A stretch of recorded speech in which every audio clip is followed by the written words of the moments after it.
Welcome to the AntiDev cast. We're talking, this is episode 1 of a continuing series about our game development of a new game. We've just released a trailer for The Pines. This is episode 1, talking about the origins of the game and ourselves here. I'm joined with the other person from Antisocial Games here, Joseph Gallagher. What's up? So we're Antisocial Games. I'm Aaron Tolfani. And we're making a game. This is the first game that we've ever actually made and we're going to be putting out. It's a horror adventure comedy game that will be hopefully coming out in 2017. Yes, cross your fingers. Yeah. Using Unreal Engine 4. And it's kind of one of the big premises there. So I've been working on the game for at least a couple of years here, and then Joe came along a little later, and we are making this as far as the first one that we've ever made.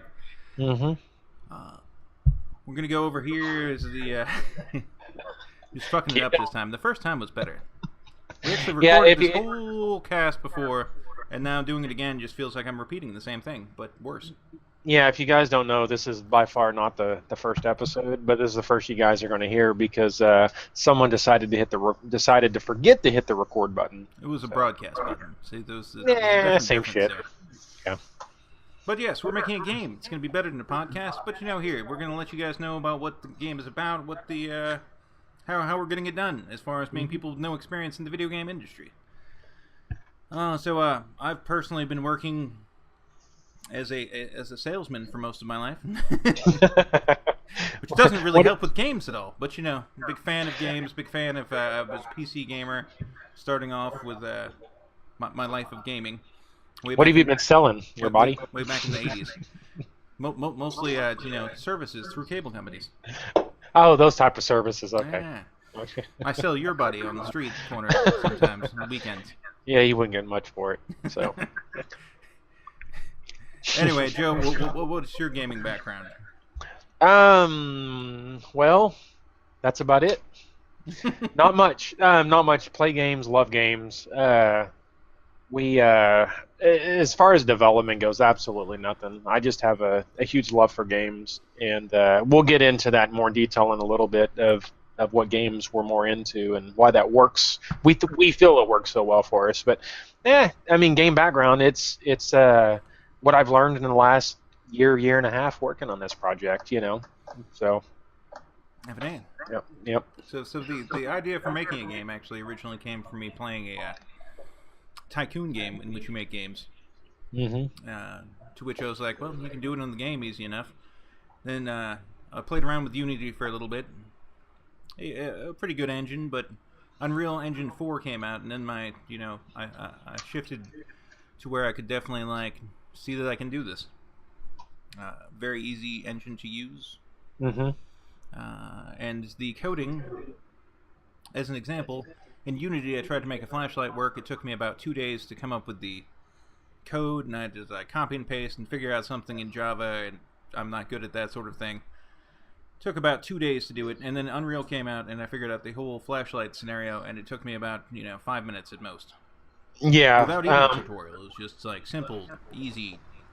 The tools are out there right now. That's why we're making a game. Yeah, it's it's one of them things. If we can do it, anyone can do it. You just have to be devoted to what you're doing. You have to have passion about it. It's not anyone can make a game. I don't want it to make it sound like it's that easy because there's hours and hours and hours and hours and hours of just studying put into this. And but I don't want that to scare anyone away. If anyone out there is thinking about getting into it, dude, Unreal Engine's free now. When we first started with it, it wasn't free. You had to pay for it. Yeah, we had to pay a monthly fee. I mean, it was reasonable still, but at this point, it's like 5% revenue, and they're working for us constantly with updates and things. It's great. Oh yeah, I want to give a huge shout out to the Unreal Engine team and Epic Games. Those guys are just fantastic. Yeah, it's in the wiki that they have, in the forums and all that fun stuff. It's amazing. You have a question, you go on there, and they'll fix it. And what's funny is I find out a lot of the time is a lot of the problems I have on there or bugs I find I've created myself. and I usually end up fixing them myself. But they usually are really, really fast and good to help you along with fixing whatever problems you've had. Yeah, So. as generally the help, and not being that big on math as far as I did not I didn't take calculus or trig. I was homeschooled as Hmm. far as my origin of schooling goes. No college, no any of that. I actually signed up for college, and then I did it for about half a week, and Yeah. I couldn't get my books on time, so I quit that. Well, to me, it's like people that go to college for photography. Like either you love it and you have a passion for it, or you don't.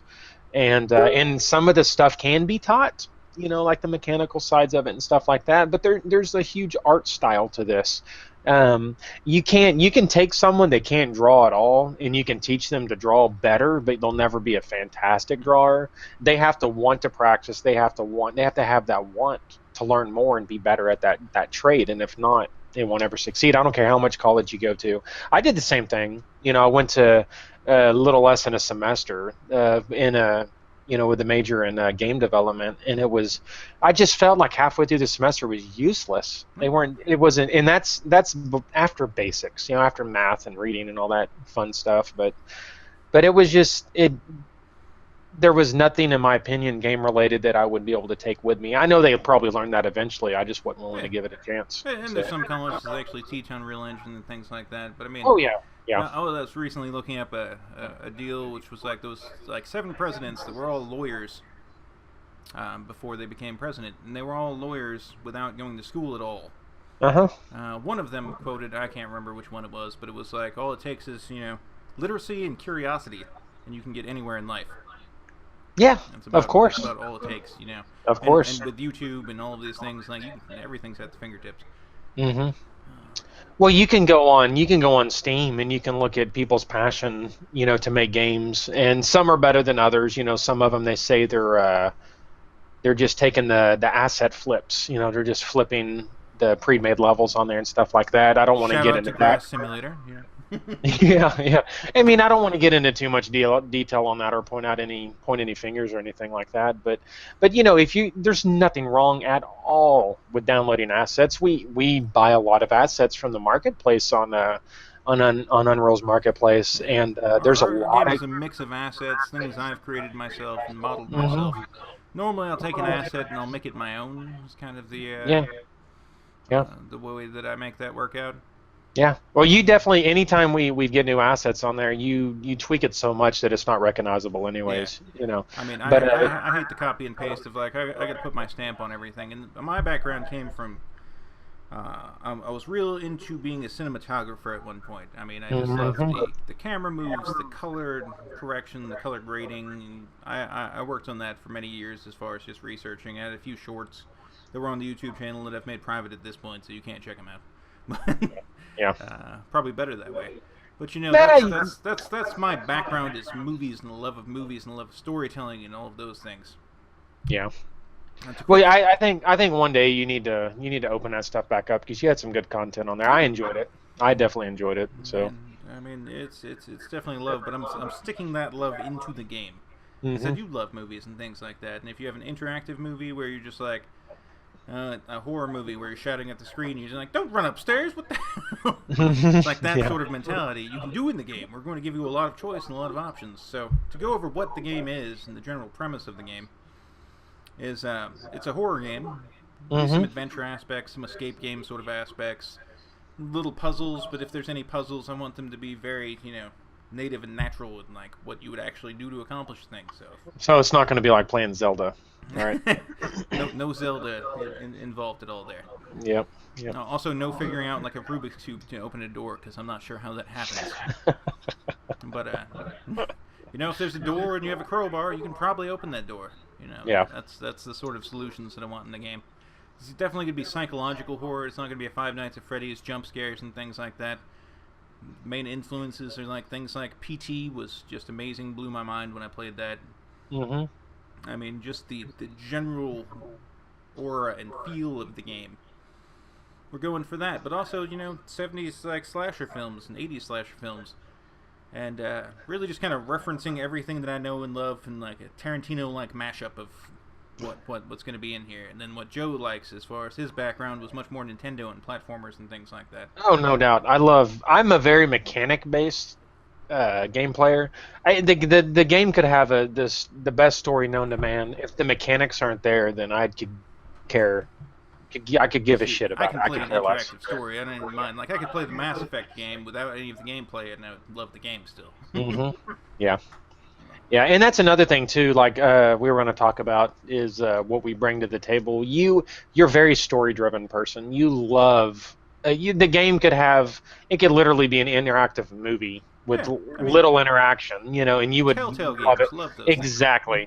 I had a hard time. They're good games. Don't get me wrong. They're fantastic. They're not half genius how they did those, but I I can't get into them.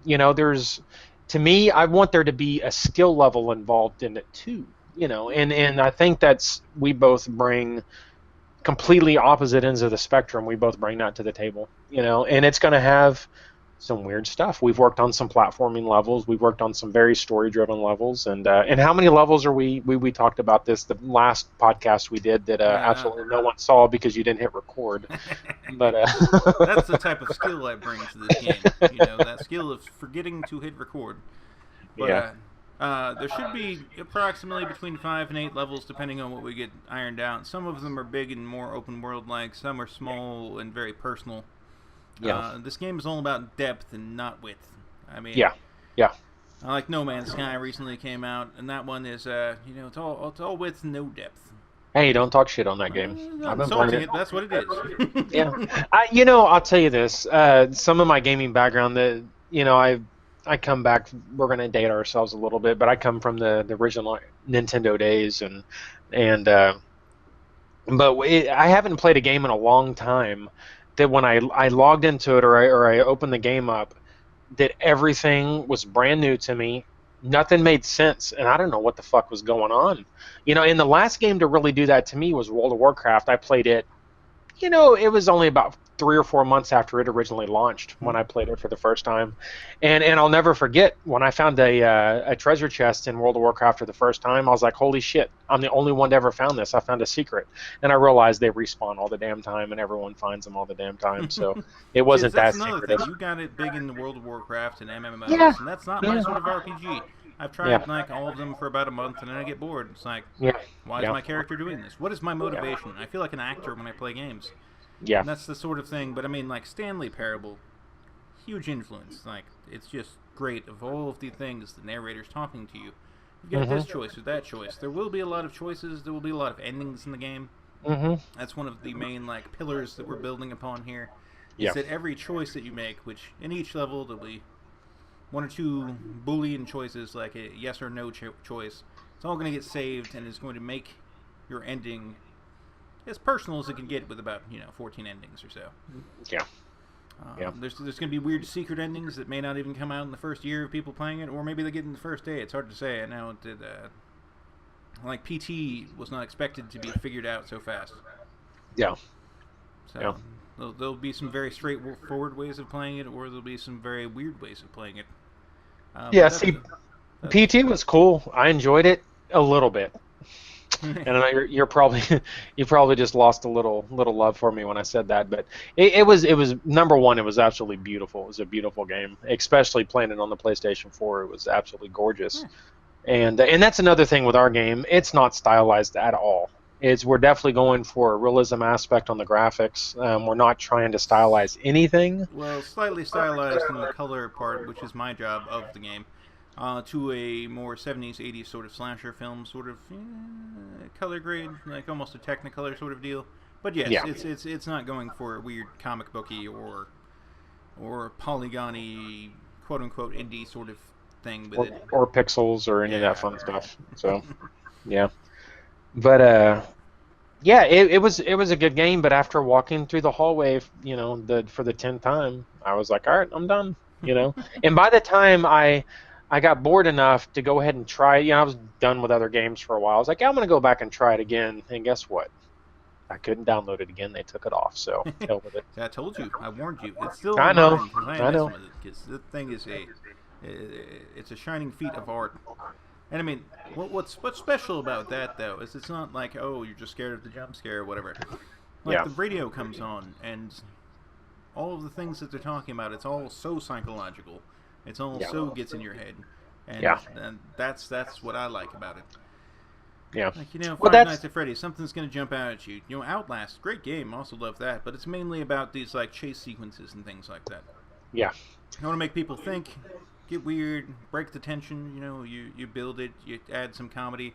I've noticed that in games that are horror games, they're generally either not scary or not funny. I'm trying to put everything in this game as far as genres and writing. Writing's a huge thing for me. Yeah, you were talking earlier about level sizes. Some are real big, some are real small, and one of them is it's a city. It's basically a downtown, stereotypical downtown city, and below the city, I don't want to give too much away. We have kind of some abandoned hallways, bunkers, whatever you want to call them. And whenever I was putting a lot of those hallways together, you, Aaron, had put one of our, we'll call him one of the bad guys in the game, and he's absolutely terrifying looking, and the first time you come across him, I hope he makes people shit their pants, because I was putting some walls up, in Unreal Engine 4, you put a few little hallways down and some walls and all that fun stuff, and then you hit play and you kind of make sure everything works good, and you can walk over stuff, you don't fall through it. You're kind of beta testing each little tile you put down, and I put a corner. And all of a sudden, I didn't know you'd put him down there. His ass comes walking around the corner and scares the fuck out of me.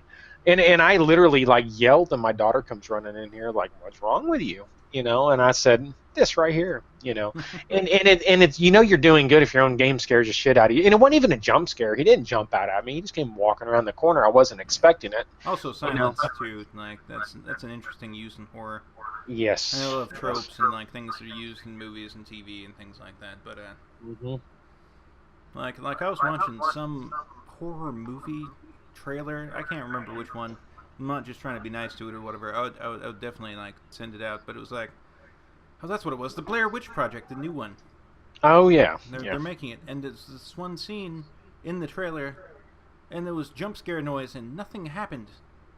Yeah. I was like, what the fuck is going on?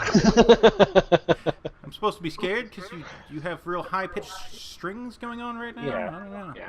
Well, and that's one thing, too. I believe that people over the years have gotten numb to your typical jump scare or your typical boom, boom, boom music that gets loud and then calms down. And we're trying our best to come up with ideas of ways around that. I want a game that sits with you and you think about, what happens if I did that? Or how far did the game developers think into this? And what weird thing can I do that might trigger something? Well, just being in a level that scares the fuck out of you for no reason, just because the environment is so terrifying, and you can literally you see, and that's what PT did. Just that hallway. It's so creepy, and then you repeat it at some point during that. And the first time I played it was the main time I played through it. I never actually beat it because you have to do that exact pattern or whatever. But at some point, I just kept on not looking around the corners and just walking straight ahead because I didn't want to see anything. It was total blinders. It was turn around. No, I'm not going to turn around. Yeah, that game was beautiful. But since I'm a very mechanic-based player, that I can totally appreciate 100% what they did on that game. It was fantastic. You see, I'm thinking about how they actually programmed it, though, and that's so weird. It's okay, is this based on a series of triggers, and you have to trigger them in a certain way? And I've done some tests to think about it. At least as a designer, it has given me a huge amount of ideas of how to trigger things. Yeah. There will be a few jump scares in the game. I'm not saying there's not jump scares. They'll be there, but they're not the focal point. The focal point of Five Nights at Freddy's is jump scares. Yeah. It's a comedy thing for people on YouTube to play. We're definitely going to be working as much as possible with people on YouTube, so if you have a show or something and you want to feature our game, by all means. Yeah, I'd love to give you special exclusive stuff, whatever. Mm-hmm. But these are the days of the internet, and sharing things is awesome and rampant and wonderful. Yeah. Oh, yeah. Yeah, we're in, and that's one thing I want everyone to understand is we've got pretty much all the levels they're not done, but we have the blueprints of them done. Some levels are very close to being complete, and we've got Oh, how many more months do you think of level design before we're done? Maybe three more months at the Yeah, well, I most. mean, if we actually like nail it down and everything, and we need the entire backbone that I can go through and color and fix materials and do all that sort of stuff. Yeah, well, that's where But you yeah, if we get it done within 3 months, we should be well on our way to working on get just something 100%. out by Marchish or something like that, which would be Yeah, nice. yeah, I yeah. definitely do want to find it. We are an indie game with like very little, really anything. So if Well, we could you're release the game while other games aren't really going on and being released, big new games which people are paying all of their attention to, that's when uh we want to release. yeah, I mean, yeah. all in all, we'd like to make this an actual company. Actually be able to hire 20 or 30 people and hmm run the business. Yeah. But right now it's just us. Yeah, I mean, you've got a team of two, you know, two guys and a very minimal budget. This is not I a mean, huge budget. We don't have any backers. We don't have any investors by no means. We're just doing it on I ourselves. mean, If total amount of anything we've spent in the game is maybe $300 to $500 over several years. And hmm that's including Yeah, some equipment or software and things like that. But I mean, even yeah, software makes it easy with subscription services and things like that. So, yeah. like It's like Speed Tree, we're using Speed I'll Tree for the I'll trees. I got it for a I'll couple pick up. months. Yeah, yeah. Well, Speed Tree was fantastic actually, but I'll pick up extra work at work to buy assets that we need, like props and stuff like that. Things that would I know you could do them. You got a lot better and you're good at 3D modeling, and but it's just things that would be easier to spend 50, Yeah. 60 If you bucks, guys 40 notice in bucks the on. game when you play it, there's going to be a sledgehammer in there that I modeled myself, Yeah. as well Hey, as a fire hydrant. And that fire or hydrant looks fantastic. the fire hydrant, the curbs, the water tower. And that's a funny story. I live in a small town, a fairly small town, but we beforehand about a year ago we lived in a really small town out in the middle of nowhere, and I was driving into town for work, and I'd said, Aaron, let's put a water tower in the game, and so I was driving down the road. I literally took a picture of a water tower out in the middle of nowhere, and by the time I got off work, got home, that water tower was there, ready for me to put down, ready to be used. Eh, So, but like one of the levels we have, I don't know if it'll make it in the game or not. We're still kind of tinkering with it. It's a drive-in movie theater. Oh, that one's definitely going to be in there. That's part of the main That's base thing. that's Also, to give you screen. guys like a little preview of how things work here, I came up with the ideas of the game, hmm and it's all there in my head. And I've communicated some of this to Joe as much as I can without him eyes Um, glazing over with what's going on, because sometimes I tend to ramble. oh, But I'm fucking lost. Yeah, I'm still lost. but in So, my head, it's already a finished game. What I need to get in there, and like my background, I played D&D for years and was hmm dungeon master and things like that. And nerd. for any of you that have ever done such, you have an adventure. You can either purchase it, make it yourself, but you write down this room does this, and this room this is the things that happen. But Yeah, then you work with your players, and the players tell you what they want to do, and then you say what happens. And yeah, I want to get that sort of interaction, that sort of player interaction with the game. yeah. And I mean, it's going to be an interesting one. Yeah, yeah, and that's one thing too. I want to let you guys know that um, if you guys want to submit ideas, if you got questions for us, go to our YouTube channel.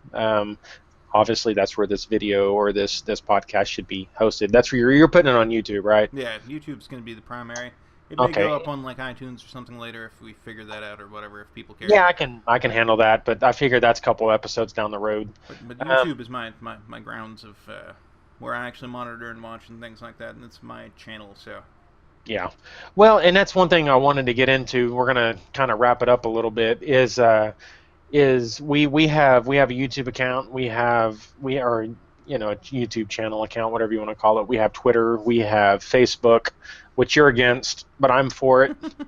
And I say I'm for it. It's like a ghost town over there, like the tumbleweeds. Every time I log into it, it's like tumbleweeds fly across the screen. no, dude, it's not even a ghost town. MySpace is a ghost town, and that's pretty cool still. But Yeah. what it is it's like the conformity place of where everyone can put their ridiculous opinions and like not actually Yeah. care about the other one does, but they want to fight about it. Yeah. I don't even have a Facebook account, nor do I like give a shit And about it. It's like yeah, there it's like ain't the no- Full House, with like Bob Saget and shit of internet sites. It's like, I don't care about your homogenized daily lives. I don't care. Yeah. People Yeah. taking Well, pictures of the food and shit. Like, I don't care what you ate. unfortunately, with my job, I have to be on Facebook fairly regularly. So if you guys want to message on there, then that's fine. YouTube is definitely the quickest way to get a hold of us. Just throw something in the comments. But we do have a Twitter account. It's antisocial dev at antisocial dev. It's titled under antisocial games. But we've got Well, we that's the most antisocial dev at like Twitter, right? Yeah. yeah, That's what it's we prefer. Yeah. well, it's twitter.com/antisocialdev. But we've got our most current pictures are on there. Anytime, like Aaron, when you get done with a level or you get done with the room, like there's the header picture is a execution room, which will make more sense if you play the game, or down the road when we talk more about it. But it looks absolutely fantastic, and that was modeled after a real execution chamber from a real prison, which Yeah. is terrifies the shit out of me. In Texas. That's also the way I like to work. I In like to get Texas. a I'm real, going to assume, I don't know which one it is. I'm going to assume Huntsville Prison. That's like the probably. big badass prison in Texas. Kills a Yeah. lot of people. But and there will be decisions made to whether you are in this place or not. Yeah. We won't go into too much It's going to be detail on it, one but of the many endings there. It's going to be very much based on your choices and the things that happen. yep. But yeah, hit us up on Twitter. Follow us on Twitter. We're fairly active on there. Now that we'll be doing the podcast, we'll have to be more active on there. My goal is to, at least, 3 or 4 times a day to be replying to stuff on there and like stuff and things like that. But also, too, we want to start giving shout outs to a lot of people that are commenting on our stuff. Some of our videos on YouTube, one in particular, has gotten a lot of hits. And it's got a lot of conversation rolling out from people that love the game style. Some of the guys are let's players. That's fantastic. Some of them are developers. That's fantastic. Or developers to be, and that's fantastic. Hit us up with questions. If we can't answer I it, mean, we currently have we'll this make person. something up. Well, sure. So Or if you just have an opinion of how the game should be, like currently debating on whether the fact it should be a true first person where you see your body and everything, or not. And I'm currently kind of leaning towards where you can actually see your shadow but not the body itself, because of reasons that it makes it like actually like easier to animate and things like that. But it's still I leaves agree you with the you fact there. of that.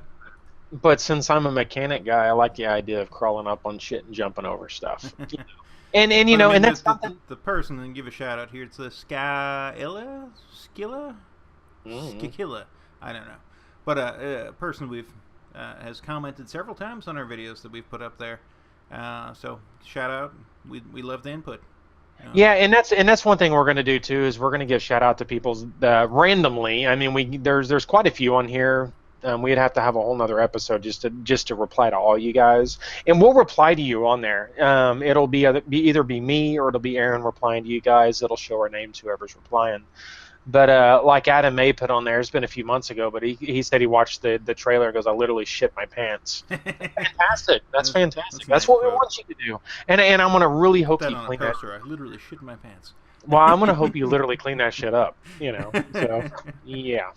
So, but yeah, the trailer's up there. It's a teaser. It's definitely a teaser. It's the Pines finally announced the name of the game, and it goes along with the kind of what you're looking at there if you listen to that song. Let's see. I'm trying to think of anything else we haven't mentioned that we should be on this. But yeah, pretty much comment. Let us know. Like the video if you're like into it. Like the podcast if you're on there. Yeah. Enjoy it. And also too, if you are to be or to be developers, or you're working on something or whatever, and you have any questions about how to do something, we'll help you out the best we can. I mean, this is a big community thing, and I want to continue the Unreal community even past that, even into YouTube or whatever. Like, there's a lot of really good tutorials. If we can't help you, at least we can guide you to who could help you out with whatever issue you're having. Because we're not professionals by no means. And but yeah, get on there and check it out. Absolutely, always glad to help out if we can, or answer questions, or if you just want to be a part of it or have a question specifically for us that you want us to answer on the podcast, I mean, just go ahead and put it up there. I'm planning on getting these out every Monday, Wednesday, and Friday. If all goes well, anywhere from 10 to 30 minutes of an episode. Listen, enjoy. Yeah. Yeah, this one's a little longer, and I want to apologize a little bit. More introduction. We don't really have a format yet. We'll get a format. In a couple episodes, we'll have a better format. We'll do some segments and stuff like that. And if you guys want to submit questions, you can submit them to us on Twitter. You can submit them to us on YouTube. We'll be checking it out. And what we'll do is we'll get your questions answered on the next episode, which we'll be doing here in a couple days. But I definitely agree. We should totally be doing. I want to get out. Maybe 3 episodes a week. And the more we're involved. Talking about like one of those days will probably be what did we do this week? The other episode will be like where's the plans ahead of time. And then, maybe a running status of where the game's at. So if you're a player, or you want to be a developer or whatever, I mean, tune in. Yeah. We're glad to have you listening. Thank you so very much for listening, if you did. And, yes, thank you, guys. We are Anti-Social Games. Thank you. Thanks. Thank you.